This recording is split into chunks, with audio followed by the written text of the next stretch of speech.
Colleague Kenyans, today Raila Odinga, while speaking in Dagoretti North in Nairobi, where MP Simba Arati comes from, he has publicly endorsed Simba Arati for the Kisii gubernatorial race. Before I give you that clip, if you're watching for the first time, remember to subscribe and like the video so that it can be promoted to the viewers. And also remember that Dagoretti North is one of the constituencies that contains a lot of Kisiis.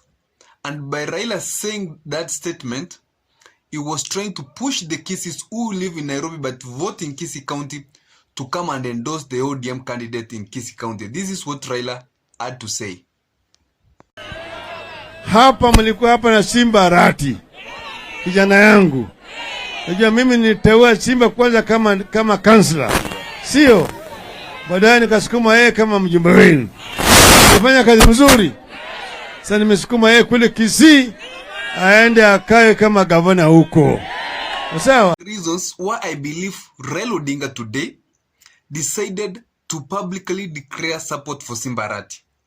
Remember that ODM is a party in Azimio, and as much as Raila Odinga is running for presidency, he also wants royal people from his party to take certain seats. So, realizing that Simba Arati is an ODM candidate and that Kisii County is in Nyanza where Raila Odinga comes from, he was trying to say that, hey guys, vote for Simba Arati, is an ODM brigade. And when I take presidency, I want ODM also to be presented in Kisii County. But whenever Raila Odinga is in Kisii County, he has played medium to ensure that he doesn't lose support of other candidates who come from different parties affiliated to Azimio. For example, we have Jubilee with Chris Obure. We have Professor Ongeri from a different party, and also Manson NYamweya who comes from different parties but within Azimio. So whenever Raila is in Kisii, he plays safe.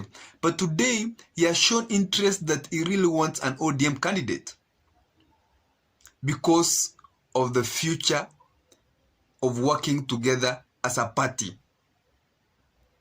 Reason number 2 is that Raila Odinga was trying to show the Kisiis who are in Dagoretti North where Simba Arati has ruled as an MP that I gave you a very good man, he performed well, I've sent him to Kisii to vie for governor.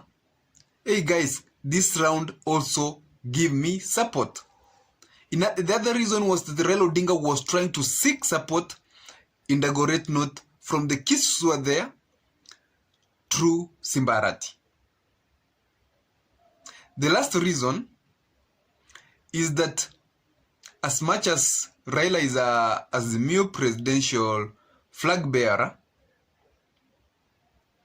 he comes from ODM. And we have seen Raila walking through a lot of parts in Kenya. He has faced that challenge of supporting other affiliates parties, as I've said. But at the end of the day, Raila wants ODM candidates to gain seats. And he was trying to say that because you voted for Simba Arati, who was an ODM candidate in Dagoretti North, in case you're voting in Kisii, please go and also support Simba Arati and also support for me. So those are the reasons. Guys, if you're watching for the first time, always remember to subscribe. Thank you.